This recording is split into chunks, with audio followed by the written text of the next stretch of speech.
तुम्ही ज्या वेळेला पार्किंग विकत घेता त्यावेळेला तुमच्या ॲग्रीमेंटमध्ये पार्किंगचा उल्लेख आहे का, with dimension with location.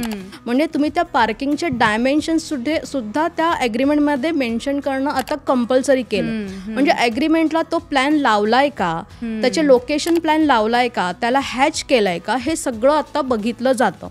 Even तुमच्या आपण जेव्हा फ्लॅट सेल ॲग्रीमेंट करतो तर फ्लॅट सेल ॲग्रीमेंटचा इंडेक्स 2 असतो. तर इंडेक्स 2 मध्ये ना आपला एरिया डिस्क्राईब केलेला असतो. आता त्याचबरोबर तुमचा पार्किंगचा एरिया सुद्धा डिस्क्राईब केलेला असतो. तर त्याच्यावरती आपली स्टॅम्प ड्युटी भरली जाते आणि ती पार्किंग सुद्धा आपल्या मालकीने आपल्या नावावरती ट्रान्सफर होते. तर इट्स म्हणजे पार्किंग विकत घेणे हे लिगल आहे.